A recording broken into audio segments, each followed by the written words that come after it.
quero convidá-los a abrirem as suas Bíblias em Salmos 43. Lá na nossa igreja, a gente acaba de falar a referência, de preferência aquelas referências bem complicadas, e aí a gente fala assim: quem achou diz glória a Deus, quem não achou diz escola dominical, né? Mas hoje é Salmos 43, né? Dá para a gente achar fácil. E o Marcelo está me dizendo, ó, aqui não é igual lá não, a gente lê Bíblia, a gente sabe, o Marcelo acabou de falar. Amém. Diz assim a palavra do Senhor: faze-me justiça, ó Deus, e defende a minha causa contra o povo infiel. Livra-me dos homens traidores e perversos, pois tu, ó Deus, és a minha fortaleza. Por que me rejeitaste? Porque devo sair vagueando e pranteando, oprimido pelo inimigo? Envia a tua luz e a tua verdade, elas me guiarão e me levarão ao teu santo monte, ao lugar onde habitas. Então irei ao altar de Deus, a Deus, a fonte da minha plena alegria. Com a harpa te louvarei, ó Deus, meu Deus. Por que você está assim tão triste, ó minha alma? Por que está assim tão perturbada dentro de mim? Ponha a tua esperança em Deus, pois ainda o louvarei. Ele é o meu Salvador e meu Deus. Aleluias. Podemos assentar um pouquinho, prometo ser rápido. Quero que vocês prestem bastante atenção neste último versículo. Começou o negócio do óculos, né? Mas eu vou ficar firme. Nesse último versículo: por que te abates a minha alma? Por que te abates a minha alma? Por que você está triste? Por que você está sofrendo? O salmista aqui, ele está tendo uma conversa com ele mesmo. Ele está tendo um diálogo com a própria alma dele. Você veja que não é uma conversa de rebeldia, não é uma conversa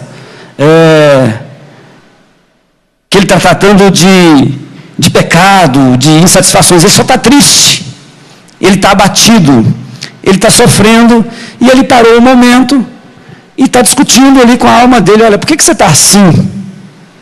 Não há uma revolta, há uma preocupação com ele mesmo. Ele não está revoltado, ele está preocupado. Ele está querendo superar aquele momento de dificuldade. E ele próprio vem falar: olha, você tem que esperar em Deus, minha alma.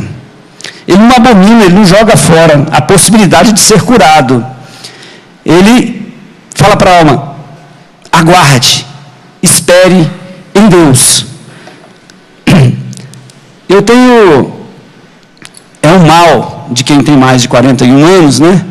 Parar para pensar um pouco na vida, né? E eu tenho pensado bastante na minha, no que eu tenho feito, onde eu tenho andado, como eu tenho me comportado, do que eu tenho falado, do que eu tenho experimentado. Quando a gente vai ficando um pouco adulto assim, a gente começa com essas questões, principalmente se você tiver um direcionamento de Deus, porque nós buscamos um aperfeiçoamento interior. Nós precisamos buscar esse aperfeiçoamento interior. E eu tenho pensado muito e, assim, tive uma vida de muitas dificuldades. Um começo de muita dificuldade, um meio de muita dificuldade, um momento de muita dificuldade. E eu estava pensando, eu tenho muitos motivos para estar com a alma abatida. Mas eu digo que eu tenho mais motivos para agradecer a Deus por ter chegado até aqui, por Ele ter me conduzido até aqui. Então, não foi fácil. Talvez alguns de vocês possam ter uma noção do que é nascer em alguns lugares, como eu nasci. A minha irmã esteve aqui pregando um dia desses. Ixi, ela prega muito melhor que eu, graças a Deus.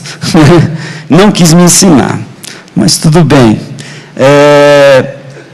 Então, assim, a gente olha para a vida dela, a gente olha para a vida da minha mãe, do meu pai, a gente olha para a vida da minha esposa, dos meus filhos, de alguns amigos que cercam a nossa vida e fala: nossa, que bem-aventurado, a vida dele foi muito fácil, é por isso que ele sorri tanto, é por isso que ele é tão alegre, né? É por isso que, nossa, qualquer coisa ele está querendo fazer. Ah, não aconteceu, a gente vai fazer. São dois motivos: eu sou um pouco animado mesmo, e eu casei com uma mulher mais animada do que eu, né? Para qualquer coisa de Deus que vamos fazer, é com ela. Mas talvez vocês tenham uma noção de alguém que veio lá do meio de muita pobreza, de ser colocado na escola por causa do lanche que tinha lá, de morar num lugar que, à frente da minha casa, no centro de Macumba, onde minha família estava acostumada a frequentar o espiritismo e tudo. E você aprendeu ali coisas com o Pai de Santo, e eu tinha uma admiração por aquele homem, porque tudo que ele falava que ia acontecer, acontecia, que ele ia desfazer, ele desfazia. E eu estava um dia engraxando sapato numa parada de ônibus lá em Vila Dimas, e aí veio um pastor maluco lá e montou um palanque daqueles de madeira e começou a gritar lá e tudo. E o Pai de Santo estava passando e parou e ficou olhando para ele e gritou para ele: eu vou te derrubar daí, eu vou clamar ao meu Deus e você vai cair daí. E eu fiquei entusiasmado, chamei os coleguinhas, tudo, gente, eu tinha 9 anos, chamei os colegas, tudo, você vai ver como aquele cara vai cair lá de cima. Né? Todo animado, porque eu sabia que o Pai de Santo era muito poderoso. E o pastor olhou para ele na serenidade, sabe? E falou: pois pode clamar, clama primeiro. E o Pai de Santo, gente, ficou suado de clamar, e rodopiava, e fazia tudo que podia, e falava, e não acontecia nada, e eu com vergonha, meus colegas torcendo para o Pai de Santo, né? Com vergonha, eu falei que ele era o cara, poxa, né? De repente o pastor olhou para ele e falou: olha, eu vim aqui fazer um culto, você está amarrado em nome de Jesus, e eu não te autorizo a sair daí, você vai assistir o culto em nome de Jesus. E o homem caiu. Aleluia. O que eu fiz? Que eu não era bobo. Fui atrás do pastor, né? Ficava assistindo o culto escondido. Ficava assistindo meio de longe, meio de lá. Quando eu percebi, eu estava sendo batizado com o Espírito Santo. E aí eu arranjo um emprego. Aos 12 anos, o que eu fiz? Primeira atitude inteligente: saí da escola. Saí da escola, porque afinal de contas, estava trabalhando na panificadora e lá tinha lanche. Não precisava mais da escola, né? Porque eu ia para a escola por causa do lanche. Depois alguém me procurou lá, depois descobri que era assistente social, e falou: olha, não, você tem que crescer. Você está no balconista dessa panificadora, você não quer ser caixa? Falei: claro que eu quero. Então você tem que estudar, meu filho. Aí eu voltei a estudar para ser caixa, né? E foi uma bênção para mim, né? Acabei conseguindo ser caixa, né? Daquela panificadora, acabei conseguindo alcançar esse sonho profissional, né? Passei ali por uns anos e tal, acabei estudando mais um pouquinho, conseguindo estudar mais um pouquinho, alcançar algumas coisas, formar família, e até hoje Deus tem nos sustentado. Deus tem nos abençoado. E de cada vez entender mais que a diferença que acontece na sua vida e na minha vida é Deus que faz. Não somos bonitos. Aliás, nós somos feios. Eu, quando olho para a minha vida, eu vejo quanto engano, quanta desgraça, quanta escolha errada que eu já fiz. Mas Deus teve misericórdia de mim. E o salmista aqui, ele nos traz um entendimento de que é preciso você olhar para dentro de você. Ora, Deus nos fez corpo, fez espírito, fez alma. O Espírito nos liga a Deus, é a nossa relação com Ele, é a nossa relação religiosa, espiritual com Ele, é o nosso contato. O corpo é essa coisa física que alguns têm mais bonito que os outros, né? E que outros acham que são mais bonitos que os outros, né? Que a gente cuida. É um monte de sistema que funciona junto, funciona bonito, né? Adequado, que Deus fez. É a presença física, visível.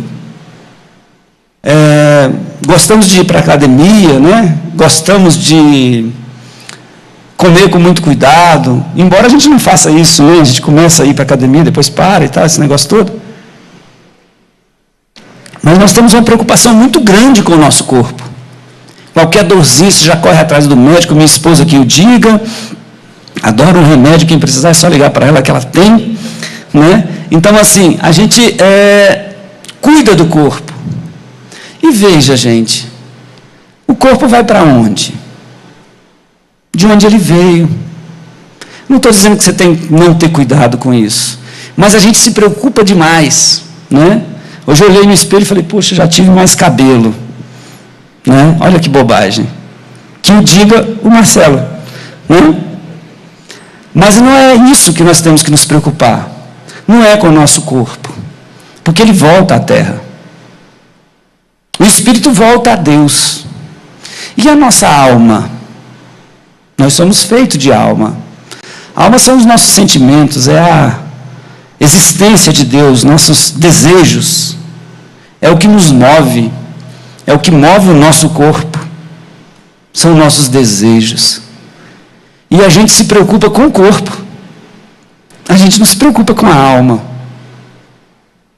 Quando a gente está um pouco preocupado com a alma, com os nossos conflitos, com nossas emoções, a gente corre para onde? Os que têm mais coragem correm para o psicólogo. Outros correm para o copo de cachaça, outros recorrem à droga. Né? É assim. Há uma amiga falsa, um amigo que não vai te ajudar de jeito nenhum, que não vai trazer nada para você. Isso são os conflitos da nossa alma. E o salmista aqui, o que ele fez? Ele não procurou o psicólogo. Ele parou e começou a conversar com a alma. Começou a trocar ideia, falar, olha, por que você está assim? Por que tem esse desejo dentro de você? O que está acontecendo? Que tristeza é essa? A alma do salmista estava sinalizando para ele algumas coisas, como há sinais para nós. A gente acorda muito bem, uau, disposto, vamos, não sei o quê, e uma coisinha acontece um pouco diferente em você. Já cai o semblante. Sua alma está sinalizando alguma coisa. O que a sua alma está dizendo? O que você tem conversado com você mesmo? Do que você tem falado com a sua alma? Por que te abates, ó minha alma? É uma conversa íntima com a alma. Nós temos essa necessidade de conversar com nós mesmos, né? Para que essa conversa? Gente, para reconhecer que nós temos problema, que nós temos dificuldades, que nós temos limitações. A gente olha para nós mesmos, para a nossa família, e fala, nossa, como nós estamos bem? Como nós estamos seguros? Nossa, como aquele emprego, daqui 2 anos eu vou estar galgando isso ou aquilo, vou estar crescendo. Como a minha empresa vai desenvolver? Eu estou muito bem. Eu estou numa crescente. E ora, existem muitas coisas que nós resolvemos fácil, resolvemos com dinheiro, mas a maior parte das coisas que tem importância, realmente, isso não consegue resolver. É preciso você conversar com a sua alma, é preciso você conversar com os seus sentimentos. Afinal de contas, é o que eu disse, eles é que conduzem o nosso corpo, as nossas atitudes. Ela vai responder lá, perante o Senhor. Então, é importante essa conversa. Nas nossas atitudes, no dia a dia, uma coisa que é preciso ficar bem claro para a igreja, é preciso relembrar isso sempre. Não existe nada que seja vago. Sabe? Nenhuma atitude sua é vaga. Nem o fato de você comprar o jornal lá naquela banca de revista da esquina. Nada disso é vago. Sabe aquele filme mais inocente que você assiste, que você decide assistir? Um desenho que você decide assistir? Um cinema que você decide pegar? Uma roupa que você decide comprar? Uma conversa que você decide ter com o seu amigo? Um aconselhamento com o outro amigo? Nada disso é vago. Estar aqui não é vago, não é vazio. Ou você está adorando a Deus, ou você está adorando o diabo. Não existe uma linha no meio. Infelizmente, devia existir para a gente ficar em cima do muro em algumas situações. Mas em qualquer situação, qualquer posicionamento que você tomar, em qualquer área da sua vida, ou é para Deus, ou é para o diabo. É difícil dizer isso. É mais difícil ainda viver isso. Ou é uma coisa, ou é outra. Então, cuidado com suas decisões. Cuidado com as minhas decisões. Porque ou estou adorando a Deus, ou ao diabo. Por isso precisamos conversar com a nossa alma. Porque ela vai tomar decisões. Até para onde eu vou olhar, é ela que vai escolher. Ela está tomando decisões. A moça está vindo lá. Ela está tomando decisões. Cuidado, jovens. Cuidado. A sua alma pode ser aprisionada. Pode ser aprisionada naquele desenho de criança que você está assistindo e tem uma propaganda que entra no meio. Cuidado para a sua alma não ser aprisionada. Você precisa conversar com ela. A Bíblia diz que no mundo tereis aflições. A Bíblia diz que nós teremos dores na alma, teremos aflições. Eu quero dizer para você que essas aflições são exatamente essas dores, né? As dores que o mundo pode te causar, elas não podem ser comparadas, nem de longe, com a glória que o justo vai receber ao final. Não podem. E vocês podem ter certeza disso. Mas é o justo. É um caminho. É uma caminhada. Não é a chegada lá ao final. É a caminhada. Nós estamos sendo observados no caminho. Na caminhada. Quando nós temos nossas reuniões, aqui deve ser diferente. Mas lá na igreja, quando a gente tem as reuniões, estamos lá, principalmente na escola bíblica. A escola bíblica é ótima. Pois é. A igreja não ora mais. Aí alguém já fala de longe lá. A igreja antigamente orava. O pessoal já não louva mais balançando as mãos. Aliás, gente, que hino lindo esse último, hein? Peguei, chegando. É da minha época isso. Adorei. Né? As pessoas já não balançam mais as mãos. E eu fico olhando. A gente começa uma vigília e ela termina em 15 minutos. 1 hora no máximo. E eu fico olhando e pensando, pois é, a igreja, quem é a igreja? A igreja sou eu. Por que eu não levanto lá atrás? Pois é, eu, a igreja, não estou orando mais. Eu não estou buscando mais. Eu já não acordo mais de madrugada para isso. Ah, não, mas eu tenho dificuldade com a madrugada. Poxa, então vai meio-dia. Você está acordado. A maior parte das pessoas estão acordadas meio-dia. Né? Hoje eu estou falando muito com a minha esposa, gente. Estou feliz de vê-la aqui, com minha família. Acho tão bom estar na presença de Deus com eles. Muito gostoso. Então, ora qualquer hora. Mas não. A igreja não é mais isso, a igreja não é mais aquilo, a igreja não se comporta assim, a igreja não se comporta daquele jeito. É verdade. Quando eu falo da igreja, quando eu encontro com o pastor Ricardo ali, para a gente cantar umas músicas, a gente é meio nostálgico, é verdade. A gente canta música até de 1908, a gente canta. É sério. Umas coisas antigas. E a gente lembra mesmo. Porque assim, quem não viveu isso, quem não enxergou a igreja alguns anos atrás, não sabe do que a gente está falando. É fato. É fato. Primeira coisa que a gente via quando chegava na igreja, que a gente nem fazia diferença, nem sabia por quê. Era que assim, a pessoa chegava, Pai do Senhor, ajoelhava. Outro ajoelhava, outro ajoelhava, outro ajoelhava. Todo mundo orava ali. Era um costume, né? Todo mundo orava, e orava mesmo. Aí você via aqueles menininhos mais pequenininhos, sabe? Chegava e dobrava o joelhinho, porque via o papai dobrando o joelhinho, porque via a titia dobrando o joelhinho, e orava, falava com Deus.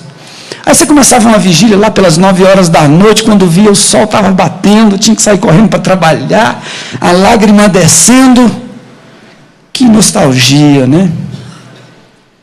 Que coisa! Por que não somos assim mais? Uma coisa que me impressionava que me impressiona muito mais hoje, quando eu chego na presença de vocês e digo assim: Deus está aqui. Era fogo para todo lado. Era língua estranha para todo lado. Por quê? Onde estiverem 2 ou 3 reunidos na minha presença, eu me farei presente, você crendo ou não, você sentindo ou não, eu estou aqui. Deixa de ser bobo e aproveita, deixa de ser bobo e adora, deixa de ser bobo e seja curado. Deus está aqui. Isso é uma grande diferença. Mas eu não vou dizer isso porque o meu colega está olhando. Ora, Jesus morreu na cruz por você, estava todo mundo olhando. Oh, Jesus. Então, de fato, a igreja era diferente. Aliás, a igreja era até mal vista. A igreja era muito mal vista. Ser crente era ridículo. Chegava nos lugares, crente, não. Sabe por que a igreja era mal vista? Porque a igreja era barulhenta. A igreja era barulhenta, um tal de glória a Deus, aleluia, mistura de línguas, uma confusão, então ela era mal vista. Incomodava. Parece que tem uma passagem que fala para incomodar os moradores da terra, né? Tinha até esquecido dessa. Está vendo como eu estou moderno? Que triste. Porque Jesus é o mesmo ontem, hoje e amanhã, não mudou. Essa história de incomodar, ela não foi alterada. Ela não foi mudada. Então a igreja era assim, meio ridícula. Você chegava no trabalho, nossa, crente, mas tinha que ficar meio de agente secreto, a maior parte, né, para ninguém desconfiar. Eu me lembro até que as irmãs se vestiam assim, mais alongadamente, com menos decotes, que os irmãos não ficavam com a camisa aberta até o meio do peito, né? Que procurava ter esses cuidados. Isso era bom, né? E aí eu olho para a igreja hoje, está diferente. Está faltando fé? Penso que não. Nós estamos aqui. Não tem ninguém nesse templo que não tenha fé. Não tem ninguém nesse templo que não acredita em Deus. Não tem ninguém nesse templo que não se entrega a Deus. Uns mais, outros menos. Mas hoje você vai sair daqui diferente. Amém? Você vai sair daqui diferente, sabe por quê? Porque você vai aprender a conversar com a sua alma. Você vai entender a necessidade de você conversar com você mesmo. Essa conversa, gente, ela é tão poderosa,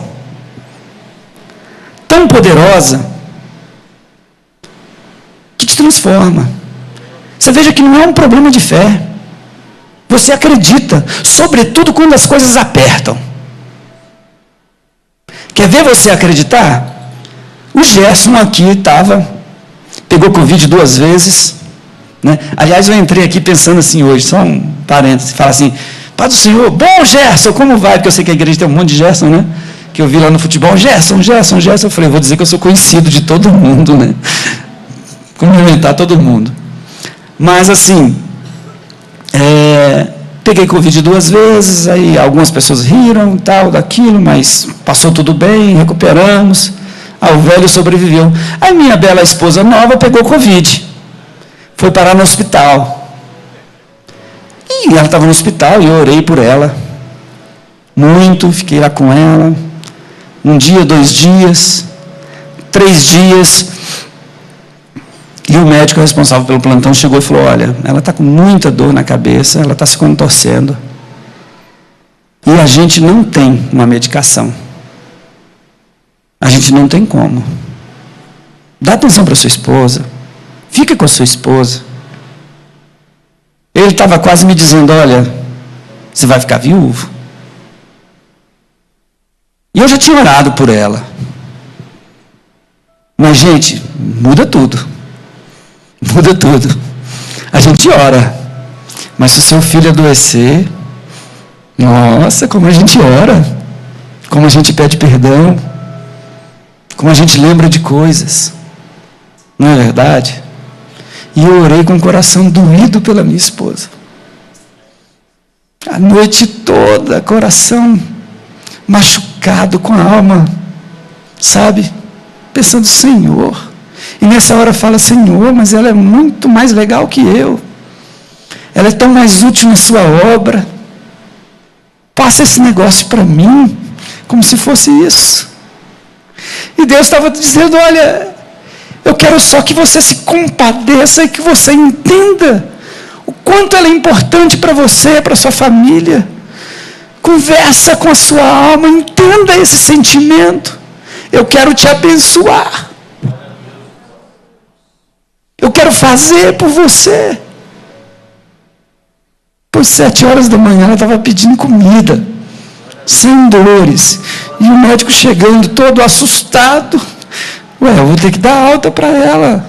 Não sei o que está acontecendo. Esse é o Deus que nós servimos. Mas você precisa se conhecer. Você precisa entender você. Na hora de você tomar essas decisões. É preciso que você se conheça. É preciso que você sinta a sua dor, a sua própria dor, a dor do outro. Para que você saiba pedir. A vida, nós temos ciclos, igreja. Essa coisa de conhecer, de sentimento, de alma, é muito mais séria do que você imagina. Eu e minha esposa formamos o pequeno ciclo. O primeiro. Você e sua esposa formam um pequeno ciclo. O primeiro. O segundo envolve seus filhos. Nesses ciclos todos Deus tem que estar no meio. Gente, a gente casa numa paixão, né? Num cuidado. Levanta cedo para fazer o café, para preparar a mesa. Lembra dos gostos da esposa da gente. Ela lembra dos nossos. E a vida vai passando e a gente combina as coisas. E as coisas vão dando certo. Daqui a pouco a gente esquece o que combinou. Não é? Aí você já não tem tempo de preparar o café que preparava antes. Não é porque ela mudou. Você mudou. Você parou de observar quem você é. Você parou de se preocupar com os desejos dela, com as bobagens que é agradar uma mulher. Coisa pequena. Você parou de conversar com seu filho, você não sabe o que provoca seu filho. O que chateia. O filho não sabe o que desonra o pai. Como alegrar o coração do pai você esquece. Sabe? Conversar com a sua alma passa por aí. Conserta o seu primeiro ciclo. Conserta, conversa. Sabe, conversar Confessar as suas dificuldades não vai te deixar mais feio. Seu parceiro gosta, não é de te ver frágil, não. É de ver que você precisa dele, que ele precisa de você, que você tem o que ele precisa, que ele tem o que você precisa. A gente precisa conversar, falar: amor, estou passando por essa dificuldade. Amor, eu estou precisando disso, estou precisando daquilo, estou preocupado com o nosso filho nisso. E isso não ser uma dificuldade, não ser um problema para briga. Nós que estamos nesse ciclo temos que estar desarmados, porque ele é muito apertadinho, se tiver armado vai machucar alguém. Ora, você acha que eu não erro? Você acha que eu não tenho vontade de enganar? Você acha que eu não tenho vontade de uma mentirinha? Que eu não tenho vontade de ganhar onde? Tenho. Eu e você herdamos isso. Isso é feio, mas é bonito você reconhecer. Você não ter dificuldade de falar sobre isso e encontrar aceitação do outro lado. Aí eu te digo, querido, refaça isso. Refaça isso hoje com a sua esposa, com seus filhos. Recomeça. Conserta esse ciclo. Hoje eu fiz uma coisa absurda com a minha esposa. Ela me ligou: tive um problema aqui para resolver e você não estava, e eu já vi aqui como resolver e tal, e não sei o que, não sei o que, não sei o que. Lá com o negócio do meu pai e tudo. E poxa, não devia ter feito assim, ela falou para mim. Mas eu tentei resolver, não consegui resolver, agora por isso que eu estou te ligando. Eu pensei, ela sabe que hoje está muito difícil para mim, está muito ocupado e tal. Então é isso. Depois eu conversei com a minha alma e falei: não é nada disso. Ela queria mesmo resolver sozinha. Nós não casamos para resolver as coisas sozinhos. Eu quero resolver com você. Eu quero te ajudar. Eu quero... E aí eu acrescentei. Falei: olha, está me doendo uma coisa. Eu quero que a sua palavra, a sua última palavra do dia, seja comigo. Salvo se você quiser conversar com Jesus Cristo. E que a sua primeira palavra do dia seja comigo. Salvo se você quiser conversar com Jesus Cristo. Rasguei meu coração, né? Rasguei meu coração para ela. É um risco? Sempre. Dizer eu te amo às vezes é um risco, né? Mas é isso que eu estou te falando. Coisas pequenas, pequenos detalhes. O que está te incomodando? Não, você não abaixa a tampa do vaso. Gente, resolve isso, abaixa essa tampa. Fala para ele. Ah, não, mas ele tem que adivinhar. Que é assim? Não. Olha, gente, adivinho não herda o reino dos céus, não, viu? Então é bom você contar. Eu sou seu amigo, você é minha amiga. Em nome de Jesus, vamos resolver isso. Se a gente resolver essas coisas pequenas, nós vamos resolver as maiores. A gente vai somar. E isso vai passar para os nossos filhos. Eles receberão essa herança. Eles serão tratados e tratáveis. Seja sincero com você, com seus sentimentos. A gente está sempre maquiando, pintando o cabelo, comprando uma roupa mais larguinha para esconder a barriga. Quando a pessoa fala com você, você chega, quase desmaia para poder não ver.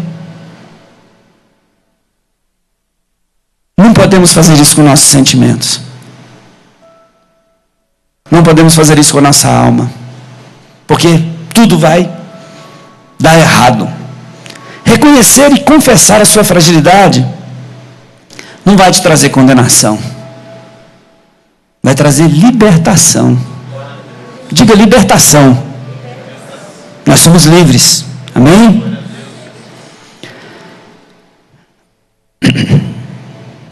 Deus te criou com um propósito, sabe? Eu, quando criança, queria ser jogador de futebol. Eu queria que esse fosse o propósito de Deus na minha vida. Eu queria, né? Queria muito. Tinha algum talento. sabia alguma coisa. Tive uma oportunidade grande. Joguei no time do meu coração. Joguei 2 meses. E quebrei gravemente o joelho. Naquele jogo eu fui substituído por um cara que vocês conhecem.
Pastor, ninguém fala.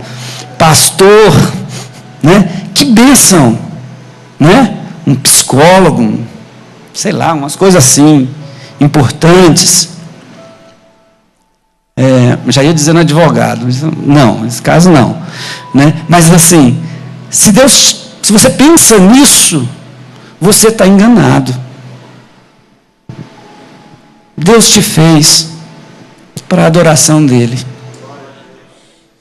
Se você entender isso na sua vida, internalizar isso na sua alma, você vai descobrir que certamente nesse caminho de servir a Deus, de caminhar com Ele, você vai ter uma segunda profissão. Você pode até ser médico, ok?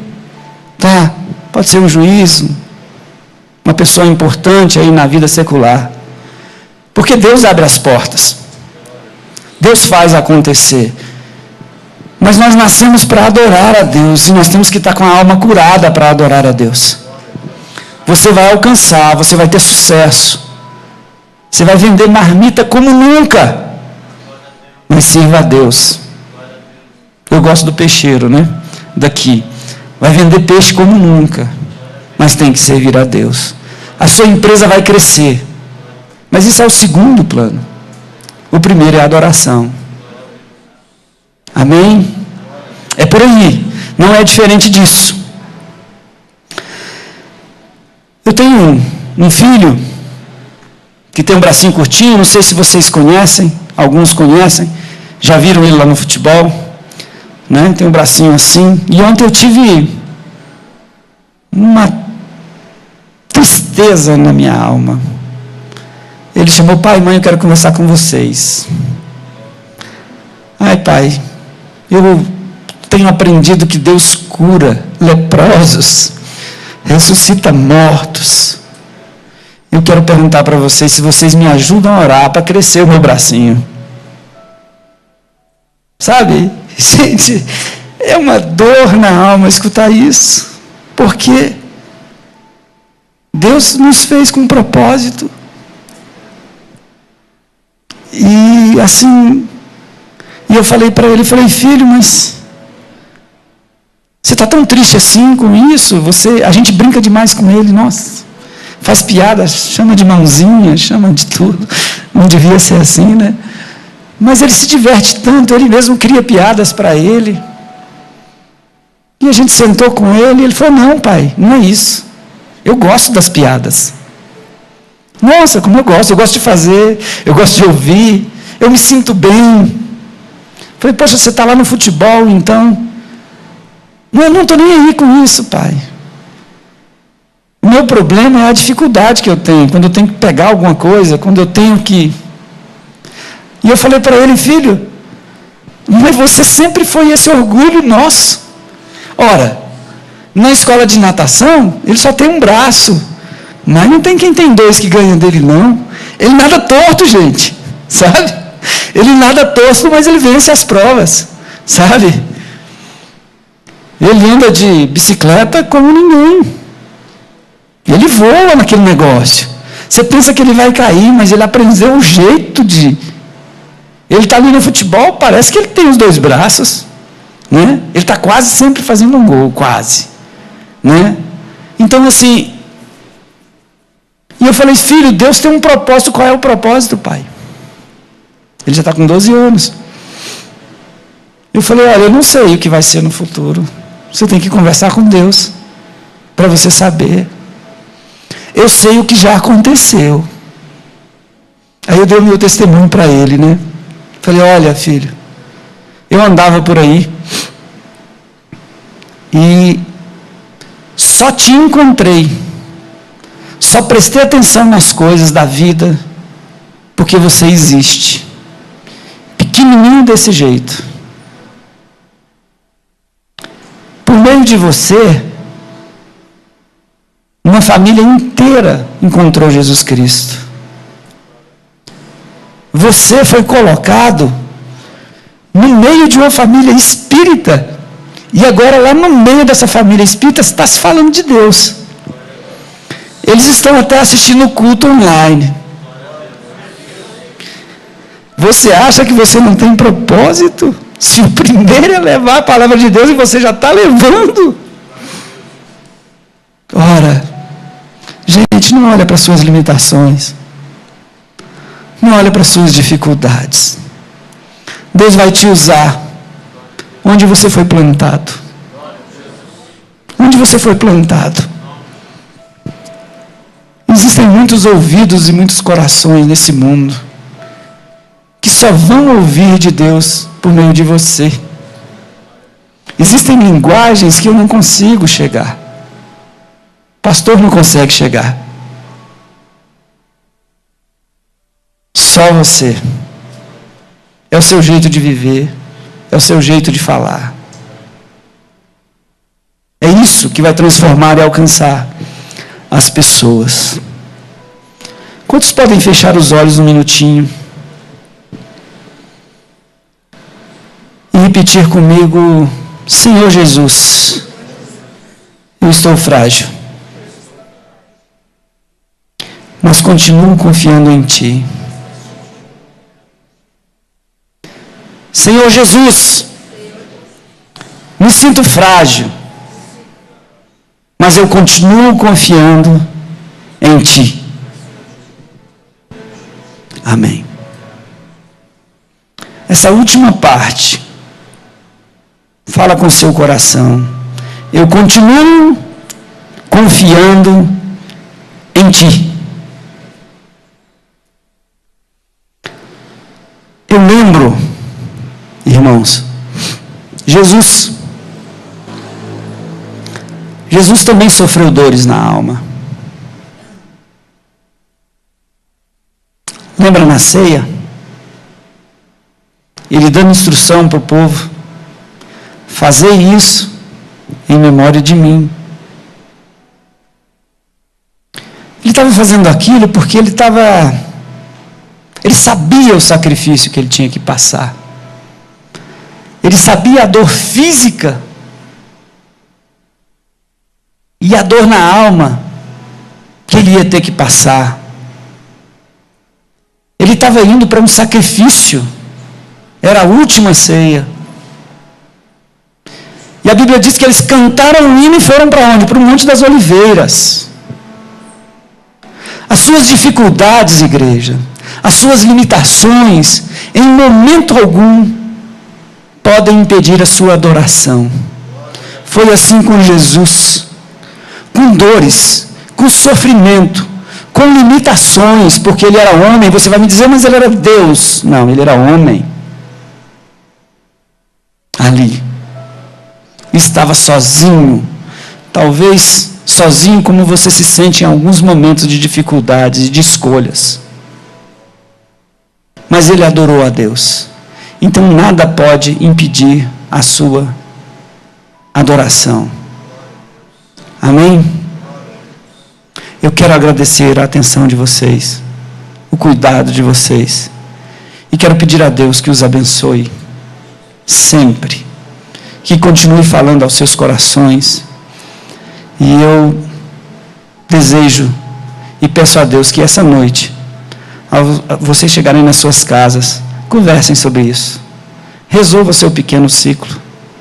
Transmita isso para os seus filhos. Deixa Deus crescer dentro de você. Deixa Ele fazer a diferença. Deixa Ele te colocar mais pensativo sobre você mesmo. Em nome de Jesus. Amém, pastor.